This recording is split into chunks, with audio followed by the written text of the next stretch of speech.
Olá, estamos de volta com mais um episódio, dessa vez o 12º, penúltimo episódio do podcast 60 Minutos. O podcast que conta a história, ou partes da história, dos 60 anos da Rádio Emissora de Educação Rural de Santarém, hoje Rural 91.1 FM, a Rural de Santarém. E queremos agradecer aos ouvintes e também aos telespectadores, porque esse podcast vai ao ar também pela TV Encontro, canal 26.1, e pelas nossas redes digitais, no Spotify, no YouTube, no Facebook. E hoje eu tenho a alegria de receber dois colegas, que são mais do que colegas, são amigos e irmãos. Professor Cléo Neves, professor Hércio Santos. Com o professor Cléo nós estamos celebrando 35 anos que a gente se conhece e vem desenvolvendo uma amizade fraterna no campo eclesial, que depois passou para o campo profissional, familiar. Com o professor Cléo eu comecei essa amizade na Renovação Carismática Católica, nos grupos de oração, nos Cristovais, a partir do Cristoval 89.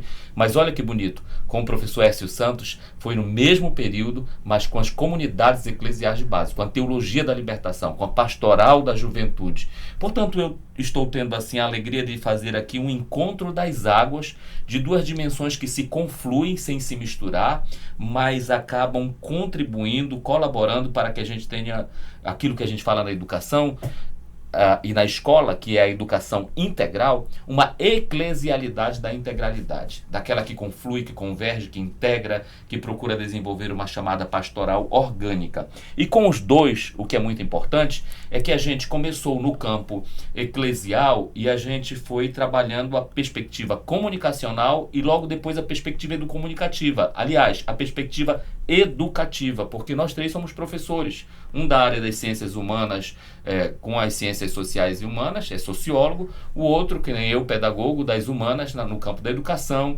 E a gente vai conhecer um pouco da história de cada um, porque eu iria dizer, a gente conflui educação, comunicação, e acabamos os três vindo para o campo da educomunicação, trabalhando esta convergência, que é o meu objeto de pesquisa no doutoramento, e que foi objeto de pesquisa no mestrado no PPG Com da UFPA, onde a professora Rosa Rodrigues também fez o seu mestrado pesquisando sobre a Rádio Rural, e hoje ela está lá no PPG com o doutorado em comunicação, e eu aqui no PPGE da UFOPA com o doutorado em educação. Então, este podcast, a gente faz sempre esse aperitivo, professor Cléo, professor S, para dizer que o resultado dele será um e-book. Vocês estiveram, como especialistas em jornalismo científico, fazendo um e-book ao final daquele curso, lá coordenado pelo professor Manuel Dutra.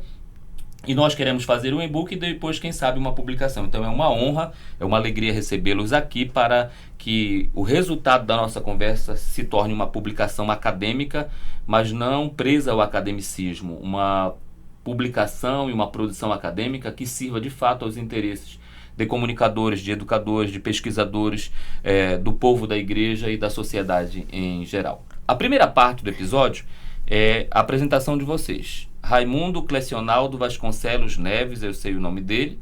Hércio do Carmo Filho. Santos. Hércio do Carmo Santos. O filho que é filho, que é o Hercinho. Um abraço para ele. Vamos começar aqui pela ordem da idade, da melhor idade, que o professor Cléo já está indo, que nem eu, para os 60 anos daqui a um tempo.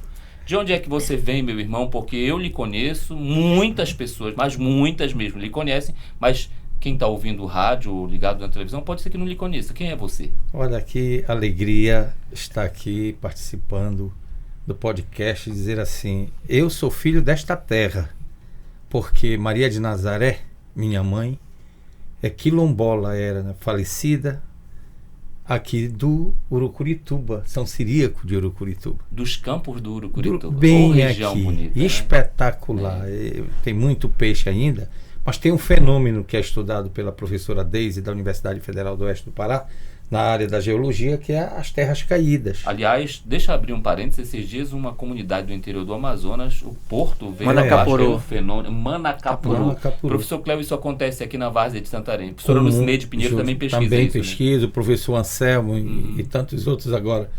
Então, era dali. E quando você fecha os olhos, imagina aqueles campos do Urucurituba verde. Lindos. Agora, nesse verão, a gente tomando mingau de banana na casa dos pais da mamãe. E ela teve um irmão que ficou por muito tempo aí. Então, a parte de mim é deste lado. Deixa eu engrossar a poesia, tomando aquele caldo de peixe com carapanã batendo na perna e a lamparina do bem, lado, né? Mas agora já tem luz para todos já, né? Eu fui no Costa do Tapará, gente, olha, internet, luz, água encanada, mas não perdeu a beleza, é lindo realmente. São Benedito do Tapará, que é outro lado, meu lado, porque o papai, que é o Francisco Neves, mas é o Manga Rosa, trabalhou por 50 anos vendendo peixe aqui no Mercado Modelo, é da família Neves, ali na entrada de Santa Maria, no Tapará. Um forte abraço a essa gente. Então o papai é dali. Brancão. Branco, Manga dos rosa, olhos azulados, que ele é igual, justamente. Aquele branco quando fica nervado, nervoso, alegre, fica logo vermelho. Vermelhão. E o papai, ele conhece a mamãe ali em 1948. Papai tem 97 anos e está lúcido ainda, vive. Deve estar ouvindo esse podcast. Tá, justamente. Então ele trabalhava na Juricaba, que era uma empresa que vinha de Manaus, Santarém, Belém, essa. E ele, numa dessas vindas, na festa do São Ciríaco, ele foi e ele olhou aquela morena e conheceu. Como diz a Otacília Amaral, né? Senhorinha falou que no tempo da ribanceira ninguém parava a noite inteira porque a gente dançava. E depois desse relacionamento do papai com a mamãe nasceram 7 filhos, né? E aqui começa uma história muito bonita, porque você é o caçula. Eu sou o caçula, era mas chamado tem de Neném. A produção tá me avisando que a apelido era Neném. É Neném em casa. E o Clenildo, que está aqui fazendo o lanche da vovó, é meu irmão. E o Clenildo foi quem começou toda essa história na Rádio Clube, né? Com essa relação com o rádio. Então eu sou fruto desse casal. Tem a Marilda, Marleusa, o Cláudio, o Neves, que está em Minas Gerais.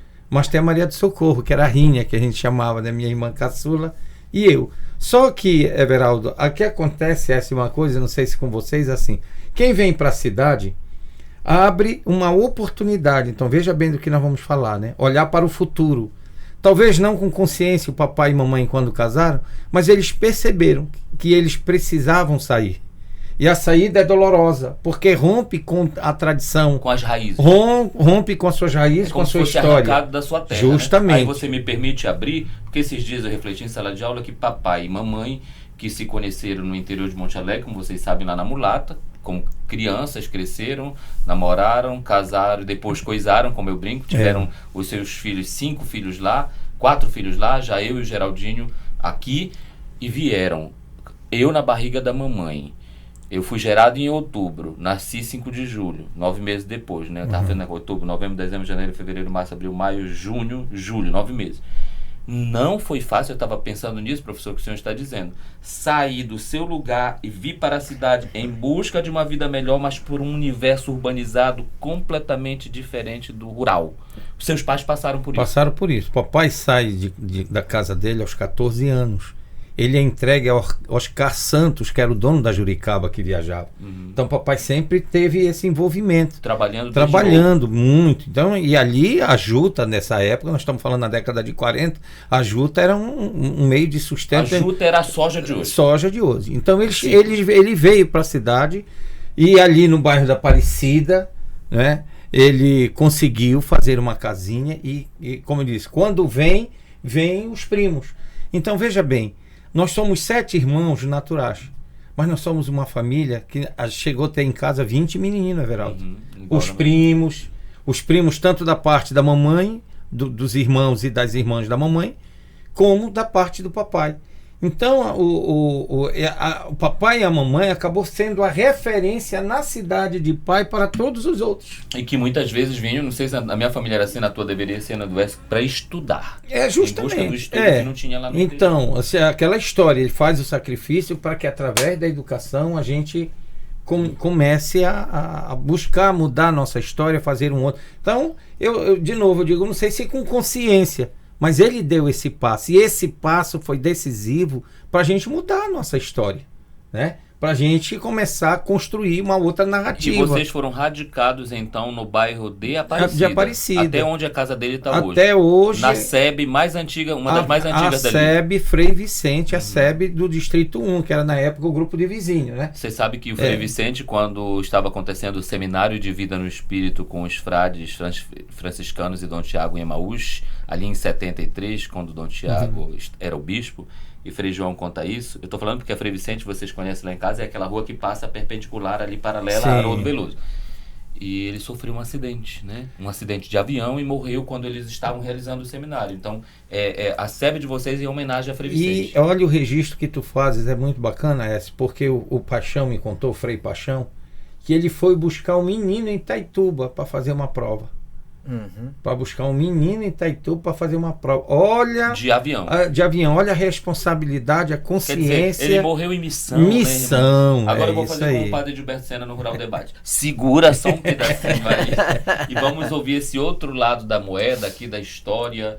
Ele vem do interior, como canta o padre Zezinho. Eu vim de lá do interior. E às vezes as pessoas confundem, professor S, interior com inferior. Da onde tu és? Eu dizia hoje em sala de aula. Eu sou do Lago Grande. Aí a pessoa já fica com vergonha. Tu é do interior e tu vai para Belém. De onde tu é? De Santarém. E do interior? Tu vai para São Paulo, de onde é? De Belém. As pessoas lá diziam para mim, você está estudando agora lá em São Paulo, é muito longe. Eu pegava barco, ônibus para chegar lá em São Paulo. Depois eu comecei a ter um certo ufanismo, me orgulhar. Eu dizia, não, eu estou mais perto dos Estados Unidos do que vocês.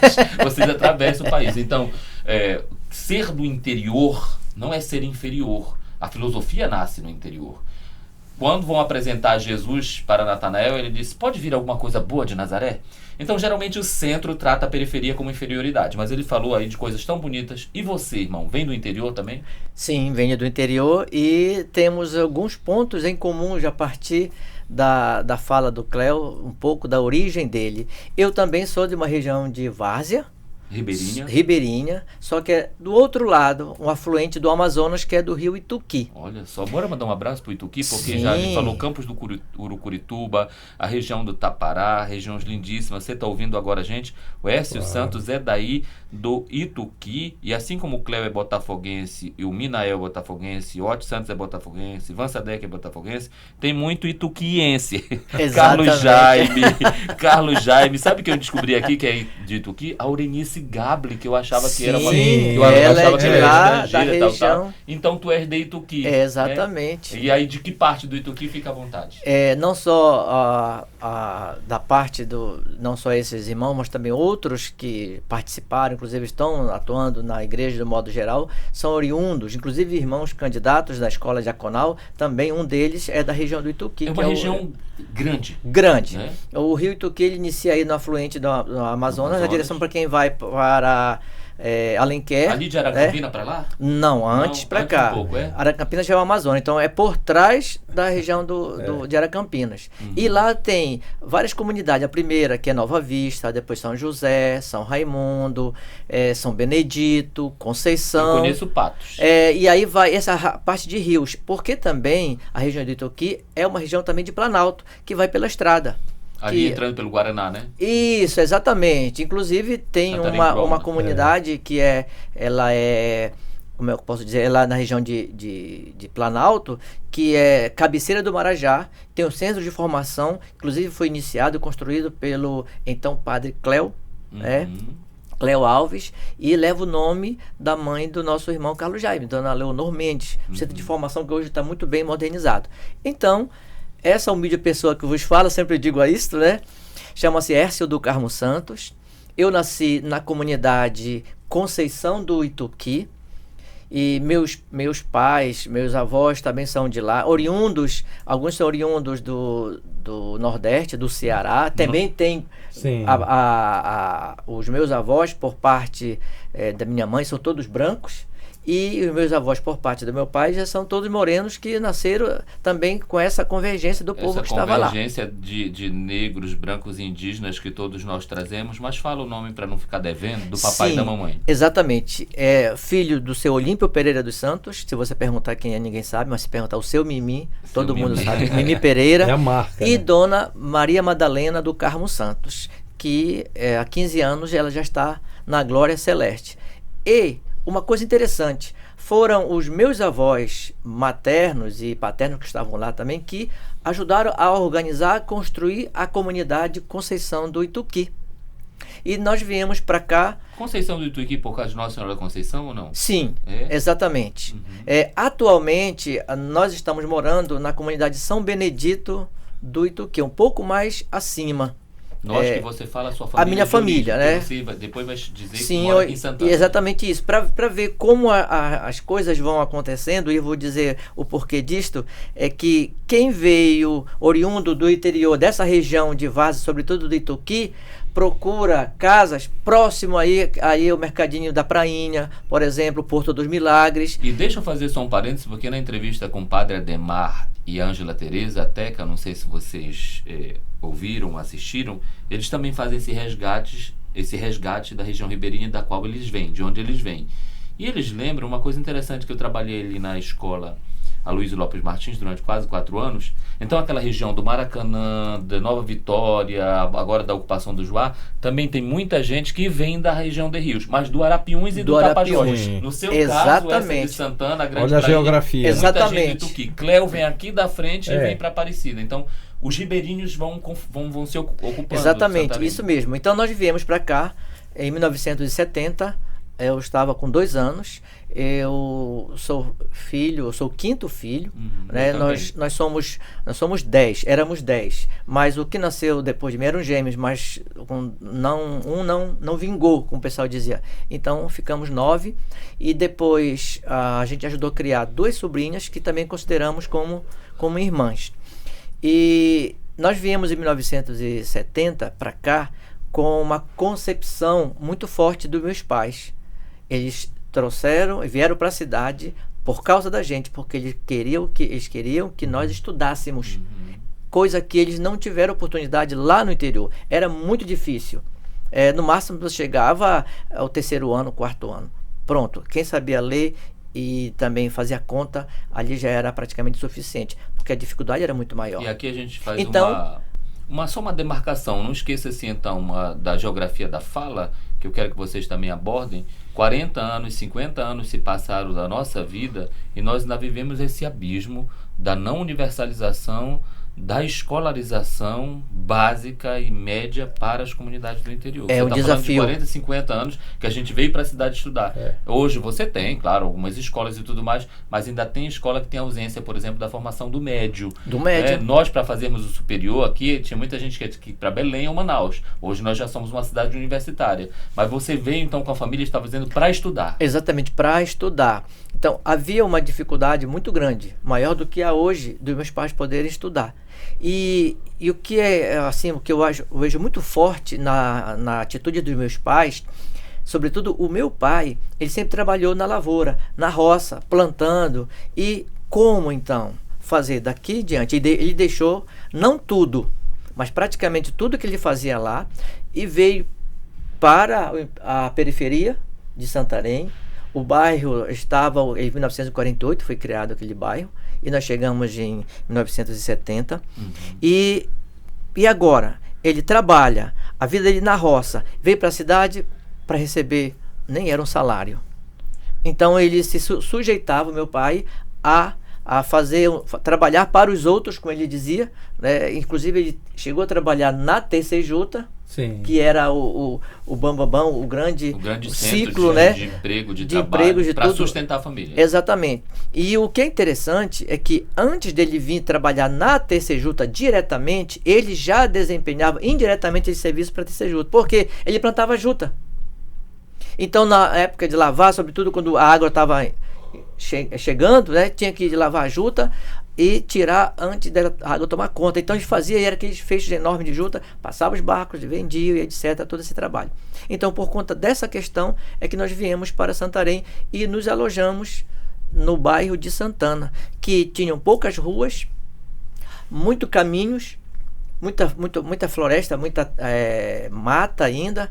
Então lá nessa rua onde eu moro, que é a Pedro Gentil, até hoje eu moro, minha mãe fez com que a gente conseguisse comprar a nossa casa na mesma rua onde nós começamos. Boa parte dos meus irmãos moramos tudo próximos uns dos outros ali. A casa dos seus pais ainda é na Pedro Gentil. Pertence, então, na Pedro Gentil.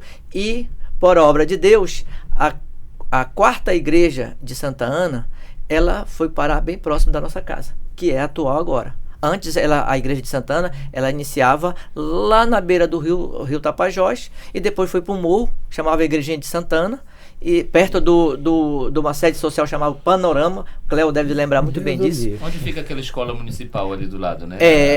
Agora estadual, Romana Leal. Romana Leal. Exatamente. Ali, inclusive, né? tive a oportunidade, eu digo assim, a grande alegria de poder ser professor naquela escola, que é uma realidade muito, muito séria naquele período. Então, contribuir também no processo educacional na escola, com os alunos das pessoas que moram no bairro que eu também moro.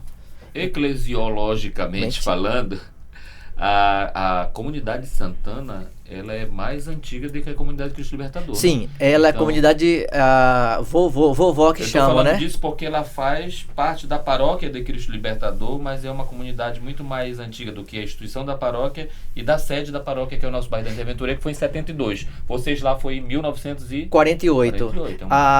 Naquela parte de lá, de São Sebastião, que chamava Grande Prainha, fazia parte ali, né? Era só São Sebastião e Santíssimo Sacramento. Depois, sim, que foi aos poucos os moradores que vinham do interior, né, daquela região lá do Ituqui, de Aracampinas, do Arapemã, foram se organizando ali e foi criando o bairro de Santana. Que legal. E lá constituí minha família, sou casado, minha esposa e namorada Socorro Matos,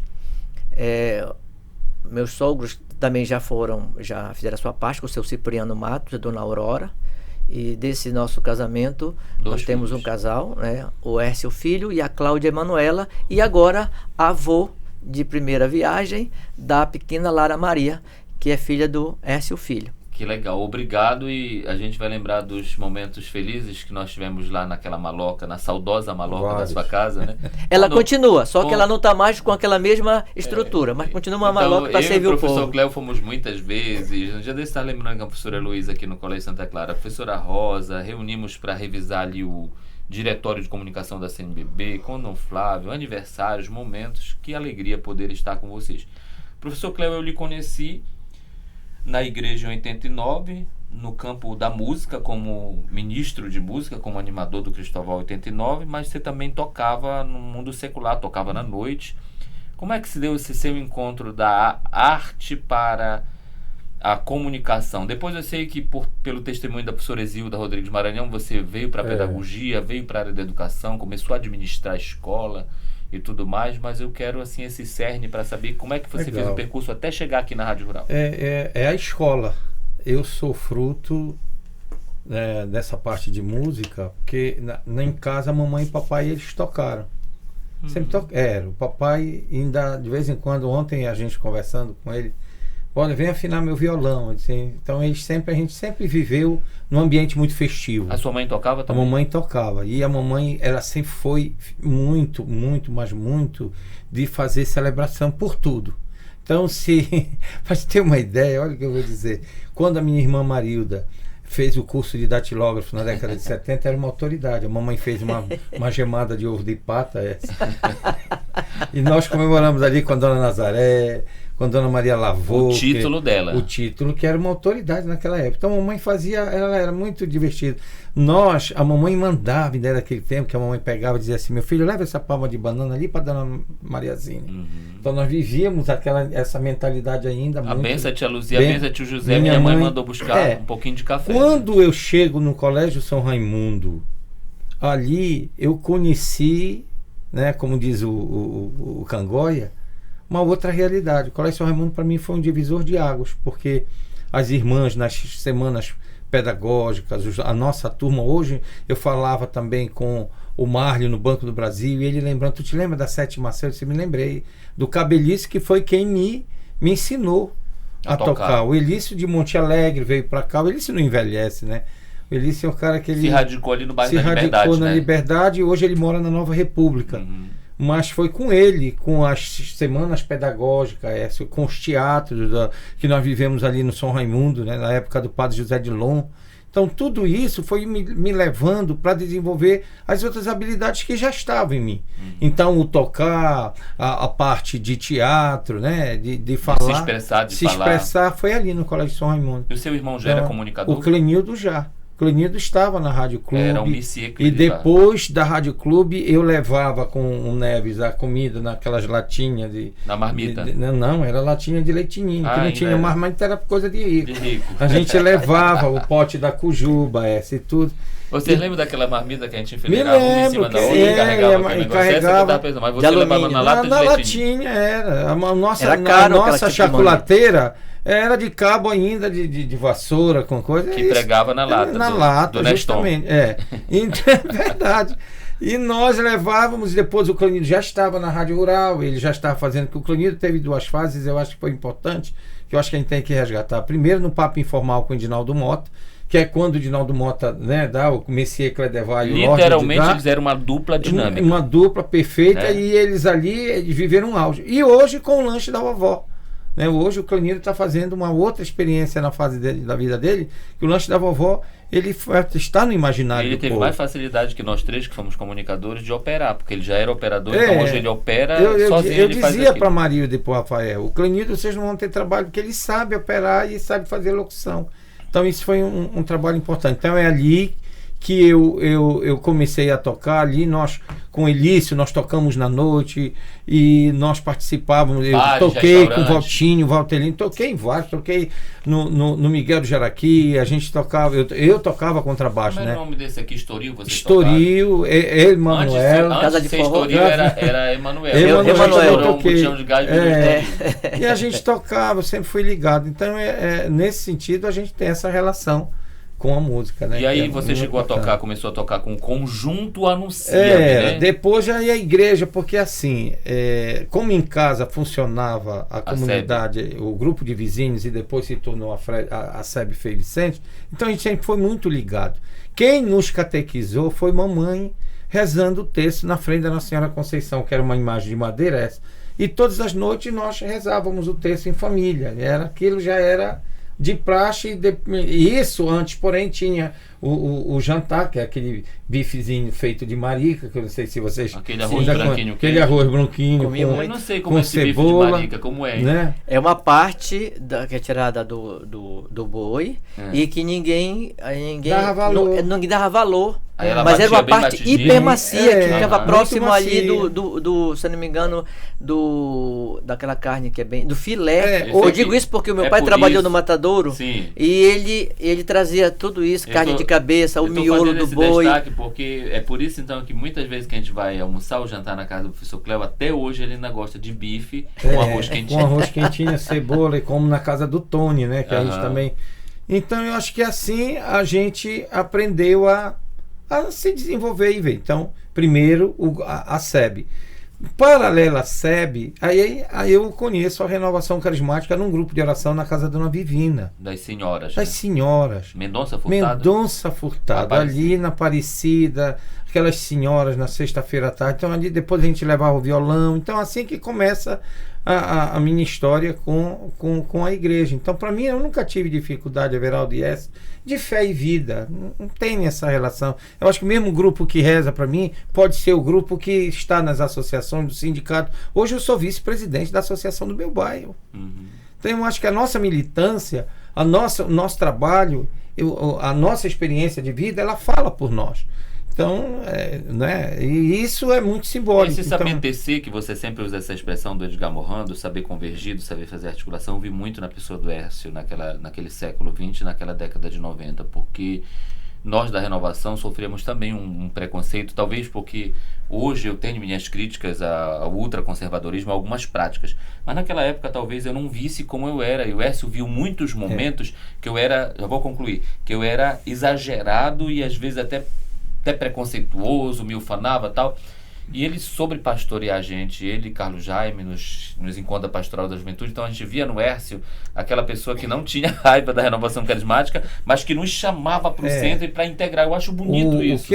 Por isso que eu faço esse parênteses para dizer o seguinte: década de 80, ali Cruzeiro do Sul com o Padre Jonas Abib. Quem conheceu o início da história do Padre Jonas Abib, conheceu o Padre Jonas muito preocupado com as questões sociais.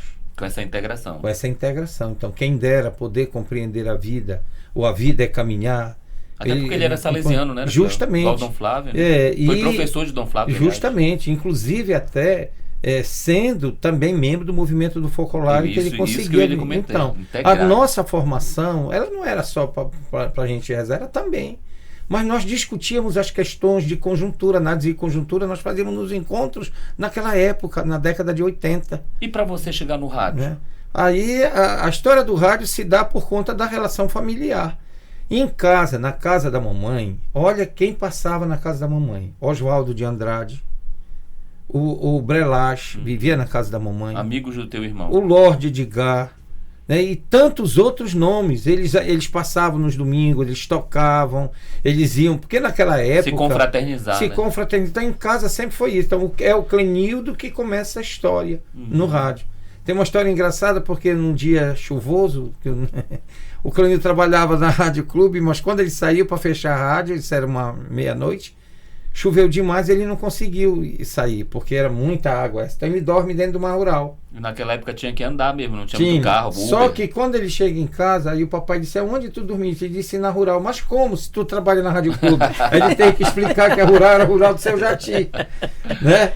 Então é com o Clenildo que começa a história toda. E o Clenildo via que o Clenildo fazia para mim aquele violão de mica, e a gente botava o martelo assim de virado, aí eu falava, e botava o telefone, vocês nunca brincaram daquele telefone? Já. Na linha, aí a Socorro lá do outro lado. Aí a gente dizia, atenção, Marley, Zaino do Curitiba, porque a mamãe tinha, né? Alguém que está com saudade de você, oferece-lhe o postal sonoro. Aí a gente tinha essa relação. Quer dizer, olha, tanto no Urucurituba como lá no Ituqui, a Rádio Rural, por mais que vocês vieram aqui em 70 para cá, mas a Rádio Rural já tinha inaugurado em 64, então já tinha uma escala.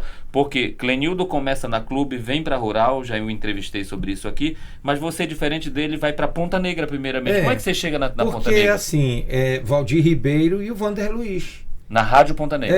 É o Valdir que me convidou com o Vander. Para o esporte? Para o esporte. Foi eles que me convidaram, porque eu tinha uma relação com o Valdemir, irmão do Valdir. A sua família sempre gostou de esporte, né? De futebol, né? Nós sempre fomos ligados. Como ali na Aparecida, a gente sempre, aquela coisa, torcíamos pelo São Raimundo, né? O Neves, que tal, o Neves ainda chegou. Aquele lado da aldeia e pra lá era São Raimundo, né? São Raimundo, da prainha pra lá São Francisco. Era o São Francisco. Será que o S é franciscano? Daqui a pouco eu vou saber. Só pra me dizer assim, de maneira objetiva, quanto tempo você ficou na Ponta Negra? Aproximadamente quanto tempo? Acho um ano, dois? Uns 2 anos, mais ou menos. 2 anos. Aí eu vejo esse salto para chegar na Rádio Rural. 94, 95 a gente foi para a transmissão do Brasil com a Colômbia, quando o Brasil ganhou a Colômbia lá em Manaus na reinauguração do Vivaldão por 3-1. O Botafogo havia em 95, o Botafogo havia sido campeão, que eu espero que seja esse ano. Tomara. E foi um momento muito bacana lá, a gente conheceu o resto da crônica esportiva, então ali 95 eu paro, 96 eu já venho para a Rádio Rural. Pois é, porque na Rádio Rural, se você veio em 96 para cá, já são praticamente 28 anos, 29 anos, que deu um intervalo agora com essa mudança, migração de AM para FM, mas você não deixou de ser cronista esportivo e daí já comenta para televisão, né, para TV Tapajós, comenta para outras rádios também, quando te convidam, e é muito legal porque depois a gente vai entrar nesses pormenores, porque dada a questão da avaliação de vocês pedagógica, eclesial, pastoral, profissional sobre a rádio, porque o episódio não é sobre esporte, sobre jornalismo, sobre entretenimento, sobre educação e evangelização, é um pouco o balanço geral. E você, Écio, como é que dali de um garoto fazendo leitura na paróquia de Cristo Libertador, na comunidade da Senhora Santana, porque Exatamente. Não é Nossa Senhora Santana, a Senhora Mãe de Nossa Senhora, chega na comunicação? Via Pastoral da Juventude, Pajussan. 1984, eu estava participando do encontro da Pastoral da Juventude, da Diocese de Santarém, no Centro de Formação Emaús, e já existia o programa de Jovem para a Juventude. Era aos sábados. Então foram escolhidos uns 3 para fazer essa experiência, e um deles era o nosso irmão Ronê Oliveira. E um certo dia, eu fiquei só escolhido, não entrei em detalhe nada. Então é como se não desse para ir um dia e a outra ia ser formado. Então, num belo dia, ele me convidou para ver como é que é feito o programa. E a rádio, ela funcionava aqui no prédio da Travessa dos Mártires e entrava pela lateral. Como era sábado, não tinha expediente, era lateral.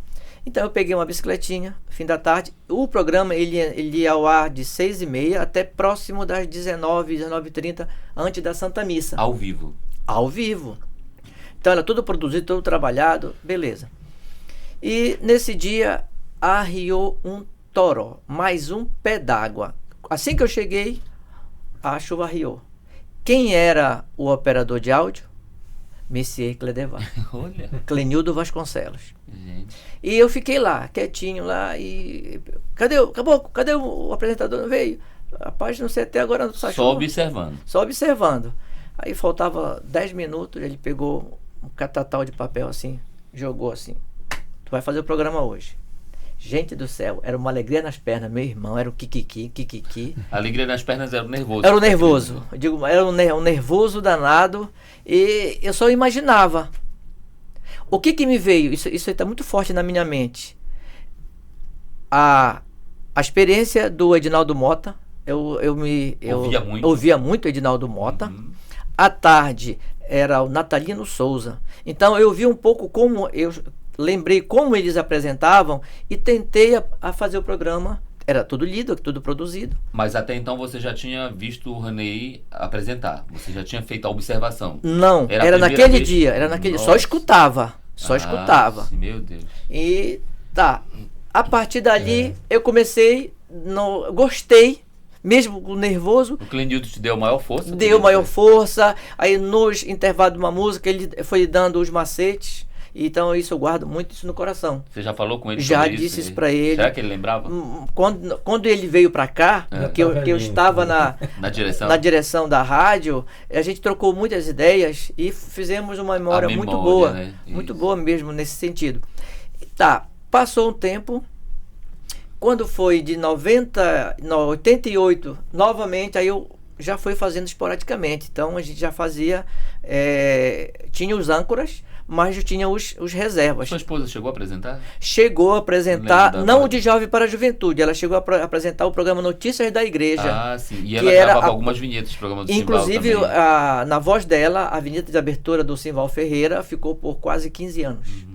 Eu tentei trazê-la comigo, mas ela disse que não era o forte dela, apesar de ter uma voz muito boa, muito bonita para o rádio.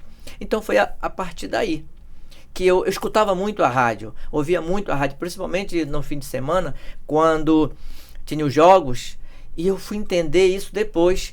Eu lembrei que a mamãe mandou no açougue comprar carne, e eu cheguei lá pro seu Manuel, eu quero carne. Aí ele perguntou, é carne de leão? Aí eu não entendia. Depois que eu fui saber que após o jogo, quando tinha no fim de semana, se o São Raimundo ganhasse, tinha no açougue carne de leão. Tu lembra disso? Se o São Francisco ganhasse, quem tinha a carne naquele dia era carne de pantera. Então eu fui entendendo como esse trabalho, né, essa rivalidade, e era um negócio tão bacana que eu ouvia Campos Filho e Valdo Fonseca, eles conseguiram me levar para dentro do Elinaldo Barbosa. Aí o que acontecia? A partir daí eu fiquei curioso para entender melhor o mundo do rádio. Inclusive, quando eu estudei no Colégio Rodrigues dos Santos, nosso dia de educação física era segunda-feira à tarde.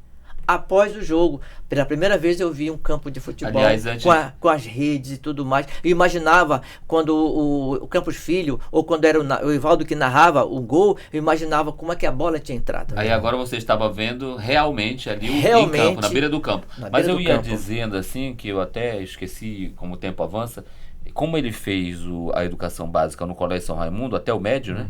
Que era o 2º grau, você fez no Rodrigues dos Santos. Eu fiz numa escola particular chamada, na época dizia assim, tu vai para a escola que é para te desemburrar, que era a escola Elinaldo Barbosa, que hoje tem a rua.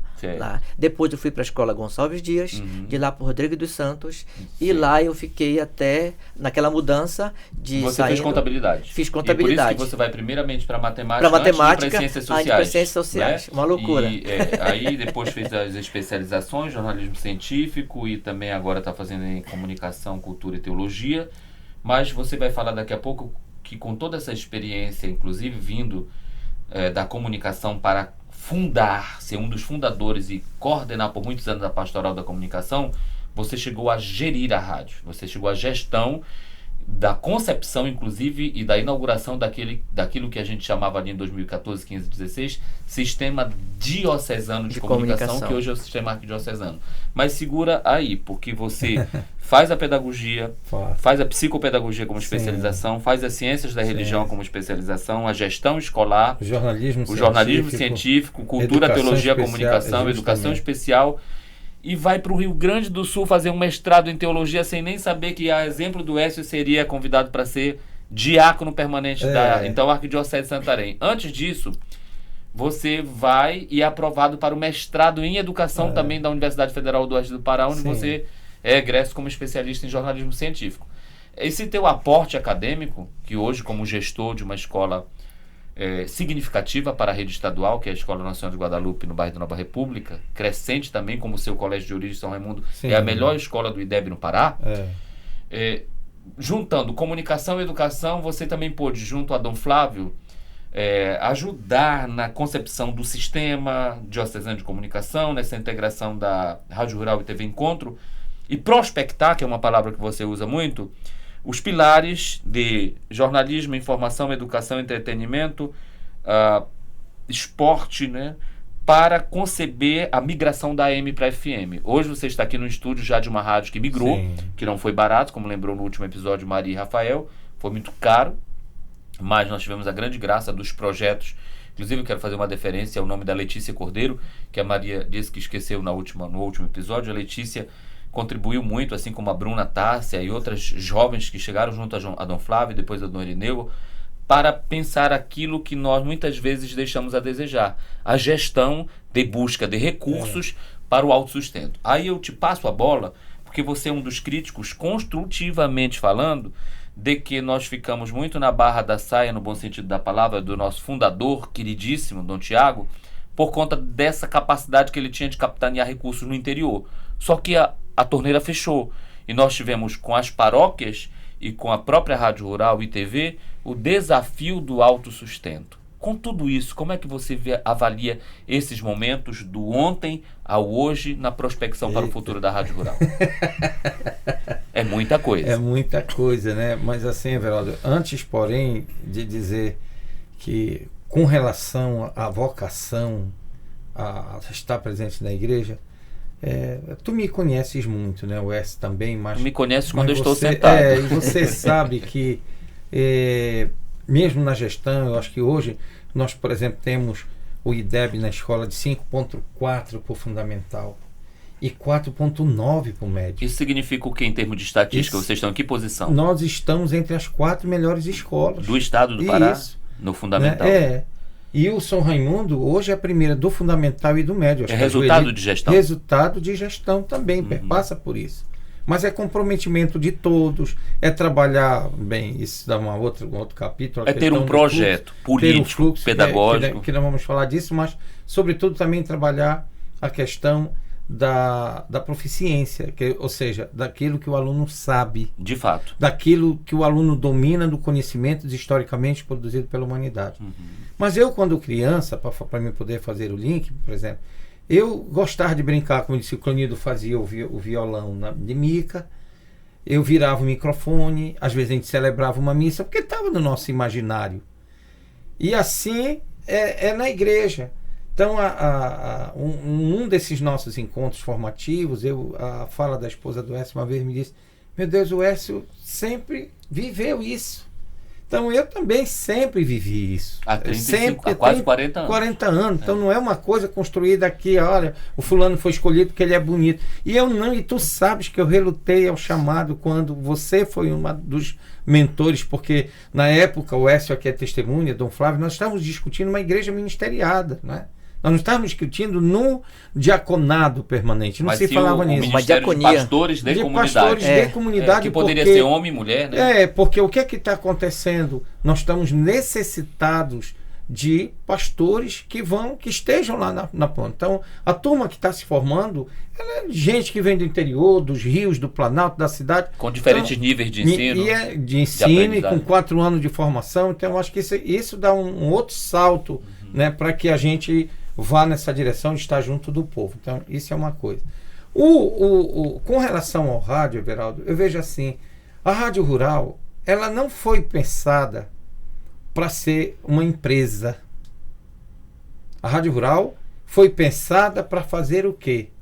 Um olhar do Dom Tiago, quando viu a experiência do Nordeste, de ser um instrumento que levasse a educação até o povo, sobretudo dadas as distâncias e o tamanho que tem a nossa região. Desafio geográfico. Levar a informação aos comunitários, porque nós não tínhamos essa dificuldade.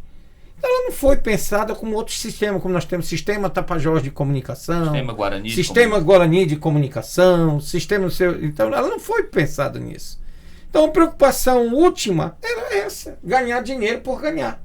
Por isso, dada a facilidade que tinha na época Dom Tiago, e você falou a relação com os Estados Unidos, norte-americano, ele buscava os recursos que naquela época tinha mais facilidade. E pagava todo mundo. E pagava, sustentava tudo. Então, os problemas, as diversidades, as dificuldades iam para debaixo do tapete.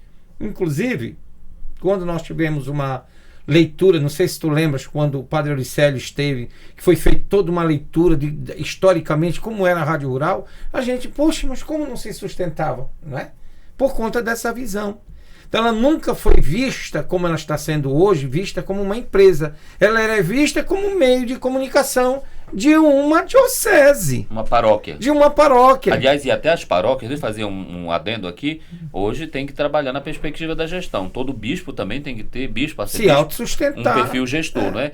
Então, o Dom Tiago socorria, aí quando a gente começa com o Padre Luiz Pinto, que eu sempre gosto de lembrar ao ouvinte e ao telespectador e a quem acompanha pelas redes digitais, sociais, nós começamos a ter problemas a partir de Padre Luiz Pinto, porque, primeiro, o diretor, né? Frei Juvenal era uma espécie de vigário-geral, ajuda Dom Tiago a fundar a rádio com Osmar Simões e o Frei Nestor. Né? Aí vem o professor Antônio Pereira, sucedido pela professora Francisca, que assumiu o MEB a rádio, Haroldo Senna, que falece, Manuel Dutra, que é chamado para assumir o lugar, as pressas.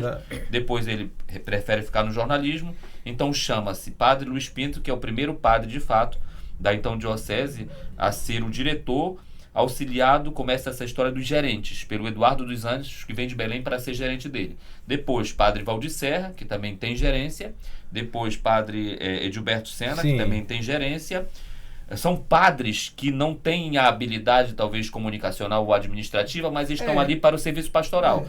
Padre Auricélio, Padre Ademar, Padre Walter e hoje Padre Rui Barbosa. Agora, vamos só lembrar, a partir de tudo isso, quais são? Nós não temos isso escrito, definido como um projeto de político-pedagógico de um sistema de comunicação. Mas a rádio, ela sempre foi pautada.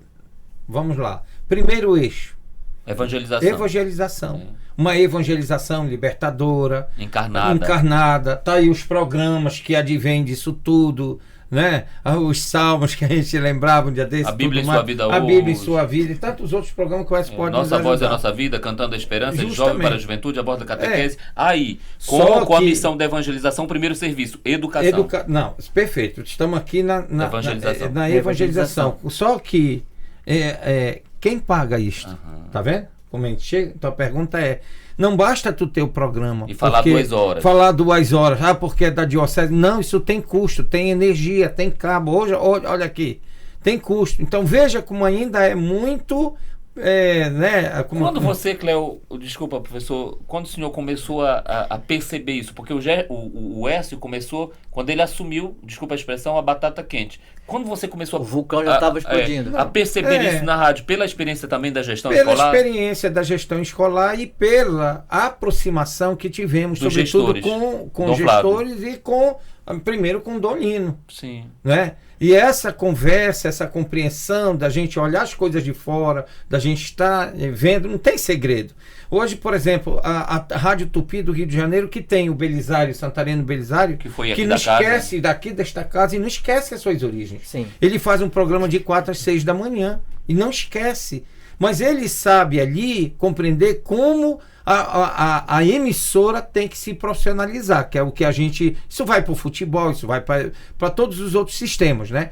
E nós passamos por isso, porque nós insistíamos em ter um sistema ainda igrejeiro, como a gente quer dizer, não é? Com cerca de quase 40 funcionários, meu Deus 34 do céu, funcionários. Ninguém no mundo tem acúmulo de função, como lembrou a Maria, né? Tinha problema de que tinha que realmente resolver isso. Por exemplo, você se aproxima... Tinha que cortar na carne, e as pessoas ficavam aquela coisa de dizer, não, tem que ser assim, porque não pode, porque está vivendo o evangelho, porque isso, aquilo, outro, não. Quer dizer, não se separou, não se preparou, não se olhou para o futuro nesse sentido. Mas quando se era demitido, colocava na justiça. Né? Vamos aqui nesses 10 minutos, que agora que a conversa começou a ficar gostosa, mas eu quero dizer que outros momentos virão. O professor Cléo usa uma expressão quando a gente começou a aproximar de você. Você era o coordenador, você foi um dos responsáveis por eu vir trabalhar na Pastoral da Comunicação em 2012 como assessor pedagógico. Era o padre Luiz Pinto, administrador apostólico, ainda não tinha chegado do Esmeraldo. Acho que era isso, não tinha chegado... Não, do Esmeraldo tinha saído. Tinha chegado o Dom Flávio. E aí eu fui trabalhar com você muito de perto, aí depois você sai da Pascom, vem ajudar aqui, coordenar a parte religiosa. Mas a gente começa com você, a aproximação do Cléo, da Rosa, da Joelma, tentar construir os eixos, que o Cléo sempre usa essa expressão, que o processo ele foi interrompido por conta de uma série de fatores, até por conta da migração e que se tinha outra concepção. Mas você já percebia também esses problemas da gestão e como é que você faz essa leitura? Eu estava há pouco tempo. Eu fui convidado em 2015 para contribuir com a programação religiosa da emissora, porque já tinha sido feita uma avaliação de paróquias e tudo mais, de ouvintes, que precisava qualificar a programação religiosos por conta dessas questões. Porque qual era a imagem que se tinha? Para a igreja, então vai ser de qualquer jeito. E não era. E aquilo já me incomodava quando eu estava na Pastoral da Comunicação. Tanto é que quando tinha um programa, uma transmissão, eu lembro muito bem disto, por exemplo, do Sírio. Festa do Corpo de Deus. Festa do Corpo de Deus. A Pastoral da Comunicação assumia a coordenação. Entrava em contato o Zé Maria, que era então coordenador de programação, e dizia, moleque, assim, assado. Quer dizer, a rádio não tinha quem cuidasse disso? Não, então tinha que ter alguém que conhecesse. E a gente foi contribuindo, trazendo pessoas, inclusive o Cléo já foi convidado, você já foi convidado para trabalhar nessa perspectiva. Então a gente já percebia que precisava uns ajustes muito mais do que no aspecto do eixo da evangelização. Precisava se profissionalizar. Em 2017, eu já estava... Em 2016, quando eu abri o olho, já estava na programação, na coordenação da emissora. Programação da emissora. E logo depois, em 2017 para 2018, na direção geral, quando foi criado o sistema de comunicação, Unirádio e TV. Então a gente percebia que ali estava necessitando de fazer um trabalho muito mais consistente para se ter um raio-x profundo da realidade financeira da rádio, da realidade de programação da emissora. Eu visitei mais de 120 empresários em Santarém. E a maioria, sem erro, sem medo de errar, 90% dizia, qual era a dificuldade? Primeiro, o sinal da emissora. Ainda era M. Era a M. Era a última, era a última, uma das últimas, a última emissora de Santarém que foi para o processo de imigração.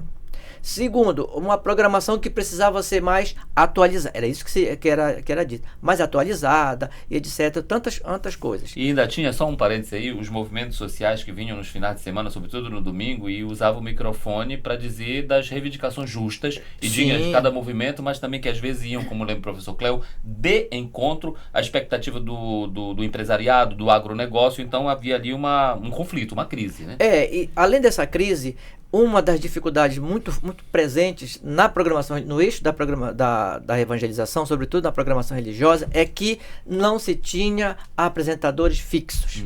Então, os programas, boa parte dele, com exceção de alguns, por exemplo, o seu Davi, não tinham identidade. Então, como você iria captar recursos do empresariado, patrocínio, tinha inclusive nos portfólios vários programas religiosos, mas não tinha essa identidade. E desculpa a expressão, muitos não tinham produção. Chegou a hora, vamos fazer, que deu o Espírito Santo e acabou-se. Agora, o X da questão que me fez assim ter um discernimento muito grande, eu agradeço muito a Deus e a Dom Flávio por ter me convidado a ver essa experiência de gestão. Quando nós convidamos 2 jovens, inclusive era Wagner, um deles, para fazer qual é como é que eu posso dizer assim, a real mesmo, o raio-x da rádio, né? do aspecto financeiro. Qual é os custos da rádio? Por metro quadrado, por programa, quais salas? A sala do programa, por exemplo, da coordenação pedagógica do projeto Rádio para Educação, da rede de notícias da Amazônia. Quanto é que o custo dividir isso aí todinho por cada metro quadrado, por hora e tudo mais, para se ter uma real e dizer, ó, o valor é isso aqui. Então, quando a gente começou a colocar, a mostrar essas realidades, esse raio-x, que era isso que era necessário, para se ter uma visão muito mais ampla a respeito da realidade financeira da rádio, aquilo começou a deixar as pessoas abismadas. Porque reação. E também porque sentiu-se aquilo que o professor Cléo falou, a necessidade de cortar na própria carne. Na própria carne. Chegar a enxugar folha, a fazer demissões, que não era fácil você conviver com pessoas há 20, 30 anos e depois dizer, olha, que nem brinca o Cléo quando passa no recursos humanos. E tem um detalhe, isso é o ad extra. Né? Outros empresários dizem, não, enquanto tiver fulano Beltrano lá, eu não anuncio patrocino. Nada. Isso é o ad extra. O ad intra era, quando se fazia as avaliações internas, dizia, não, olha, precisa melhorar a programação tal. Quando eu sentava com determinado apresentador do programa, não, no meu programa ninguém mexe. Então, tinha-se essa resistência. Porque ainda se pensava, se falava com o olhar do passado, sobretudo o aspecto financeiro. Uma espécie de saudosismo. Segura aí, Cléo, o Espírito Santo vai nos conduzir nesses minutos que nos restam. Chegamos ao momento de ter, eu falava isso, resgatava com muita ética, com muita segurança e muito equilíbrio, honestidade e justiça, podemos dizer assim, procurando a sabedoria, falei com o Rafael e a Maria, que nós chegamos ao momento de ter um indicativo de greve interna na emissora, e aí foi na sua casa que você nos acolheu, inclusive, com a Maria, que estava vindo para também ouvirmos tudo que ela pensava no contábil, né? Foi com o Padre Walter, que é formado na área de gestão, e eu lembro, Écio e Cléo, que o Dom Flávio chegou a chamar, antes disso, funcionário por funcionário, lá na salinha dele na Cúria, para perguntar como era que via a Rádio Rural. Então houve um levantamento de um profissional e houve um levantamento contábil para se tratar naquilo que tu estava dizendo agora, como uma empresa. As pessoas não sabem, mas naquela reunião lá em casa, a Rosa, por exemplo, ela estava indo à Europa, tu lembra? Ela abriu mão de uma certa quantia considerada, que ela nos emprestou. Para injetar recursos. E nós saímos, né? Porque as pessoas estavam, os salários atrasados e tudo mais, então o Flávio perguntava o que nós iríamos fazer, aquela era a questão. E como dizia a Maria, sempre a diocese colocava um aporte, né? Sempre colocava um dinheiro injetado. É a partir daquele dia que entra a história da Maria. Porque você lembra da dificuldade que nós chamamos de quem? Nós estávamos uma rejeição muito grande do grupo interno. Então foi necessário cortar na carne, inclusive até em 2013 já havia um indicativo de uma empresa de São Paulo que já havia auditado e ter dito ao bispo, olha, nós precisamos estancar a sangria. E estancar a sangria é de fato fazer um processo de demissão. E vocês dois como pré-diáconos sabem que teve inclusive alguns colegas padres e lideranças, isso nós abordamos no episódio passado, que são os momentos de cortar na carne das nossas próprias dores, que chegaram a cogitar o fechamento da emissora, porque seria mais fácil colocar notícias da igreja no sistema Guarani, no sistema Tapajós e outras emissoras seculares. Você acompanhou isso de perto? Sim, isso eu acompanhei e inclusive, mas por parte, eu entendo por parte de algumas pessoas que expressaram essa fala pela falta de conhecimento lá na frente. É diferente, irmão. Por exemplo, tem um programa religioso numa dessas emissoras seculares. E logo depois tem um programa, com todo respeito, totalmente inverso. Com as músicas, contravalor. Contravalor. Senta na boquinha da garrafa, não sei mais o que, para cá e vai para ali. Então, agora imagina você, a arquidiocese, hoje a arquidiocese, se não tivesse mais a rádio, ela acabar de transmitir uma Santa Missa. Paga, porque tem que pagar. Sim. Até a missa é paga. A missa é paga. Dificilmente, uma outra emissora que só não cobra dos apresentadores, mas o pacote que vende vai para a emissora. Então, logo depois disso, vem um programa que é totalmente contrário ao valor daquilo que você está colocando, é muito diferente. Então, hoje, essa percepção, eu acredito que ela precisa ser mais trabalhada, mais contemplativa, nesse sentido de que uma mudança hoje está aí, com todos os trancos e barrancos, a rádio está o que está. E eu sei que ainda tem muita dificuldade, mas nada é eterno. 2 questões para finalizar, né? Que eu vou colocar nas mãos de vocês. Começar aqui pelo professor Cléo. Não é uma censura essa questão das músicas ou um falso moralismo. Você vê o Lanche da Vovó, você vê outros programas que trazem o secular, mistura com o religioso. Isso eu entendo que o professor Écio não quis dizer que a rádio só tem que ficar que nem uma canção nova ou outra 24 horas. Não é isso. Mas esse equilíbrio, que eu quero te provocar isso, de saber a dimensão da evangelização, da educação, do entretenimento, incluindo o esporte aí, e do comercial, na relação mercadológica com as empresas, quem patrocina, quem não patrocina, poderia ser ajustado numa espécie de projeto político-pedagógico do sistema? Deve ser. Por quê? Porque você alinha, você integra, você define o que é, você prospecta, olha para o futuro e diz aonde eu quero chegar, e você vai estabelecendo as metas para atingir. Isso é Você demarca visão. O seu espaço? Demarca o espaço, a sua geografia, definindo o perfil. E eu sei que rádio é muito peso, né? A gente olha, por exemplo, a história do Clenildo com o Lanche da Vovó é uma história de muito exitosa. A história do Simval de manhã são dois polos. E você tem no meio a rapaziada que está chegando agora, a mulherada que está chegando agora. Quer dizer, a gente sempre teve muitos bons produtos, mas não sabíamos vender, Justamente, né, aquilo que eu digo no futebol. Como é que você coloca 55 mil pessoas no Mangueirão e você não consegue montar um time digno do tamanho da torcida? Exato. Então nós temos a faca e o queijo na mão. 12 regiões pastorais, mais de 900 comunidades. Quase meio milhão de 7 municípios. Pessoas, 7 municípios nessa arquidiocese. E não nos mantemos. Não mantemos. Então isso é uma crítica que a gente faz, que a gente tem que repensar. E perpassa fundamentalmente, Everaldo, pelo projeto político, pedagógico, não da rádio, do sistema diocesano de comunicação. Isso é uma coisa que a gente tem que retomar. Inclusive integraria, eu sei disso porque eu já lhe ouvi em outros momentos, integraria paróquias, regiões, todas as pessoas, pastorais e tudo mais. Todas. Eu acredito, professor, para finalizar com o professor Écio, que esse foi grande parte do seu sonho ao longo desses anos todos que está caminhando na comunicação na arquidiocese. Hoje nós não estamos mais na gestão, não estamos aqui, isso é muito saudável, essa alternância de funções, né? Hoje tem a Maria, o Rafael, o Padre Rui, Dom Irineu. Você está lá na Pastoral da Comunicação, no Centro de Pastoral.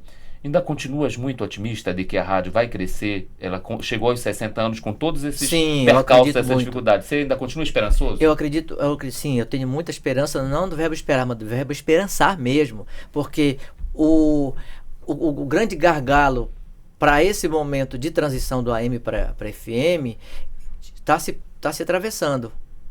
E, por exemplo, a rádio está muito moderna. Não tem uma emissora aqui nessa região oeste do Pará tão moderna quanto a Rádio Rural de Santarém. E agora ela chega mais longe, ela tem força. Tem força. Força então, maior. Isso é importante. Agora, paralelo a isto, eu acho que é uma coisa que é muito interessante também, que vai além da Rádio Rural, a nós nos perguntarmos quais são as políticas de comunicação para a Igreja de Santarém. E isso envolve a Rádio Rural também. Mas não só a rádio. Então, as políticas de comunicação, quando nós entendemos o que nós queremos, quais são as políticas de comunicação da Igreja de Santarém, tudo vai se ajustando, porque eu já passo a olhar por um viés. Eu lembro que o Padre Luiz perguntava, qual é a mesma política de comunicação? O que a gente quer com comunicação o que nós queremos na Igreja de Santarém? Comunicação? A gente quer só informar? A gente quer só interagir? Como é que é? Então, é nessa perspectiva que a gente vai colocando. E se eu tenho o conhecimento dessa política de comunicação lá na paróquia, na região pastoral, na pastoral A, B, nos movimentos, nos meios de comunicação, no clero, que coisa boa. Tá, beleza. E é um projeto que vai sendo, eu vejo que esse é um processo e que aos poucos vai sendo construído. Eu tenho muita esperança nesse aspecto de que nós vamos chegar lá. E você, professor Cléo, continua esperançoso? Como demais. É que vê a rádio para o futuro? Isso está no sangue da gente, né? Então, eu acho que quando eu vejo hoje a Santarém de hoje, uma Santarém plural. Diversa. Diversa, com vários sentidos, várias formas, vários sons. E cabe.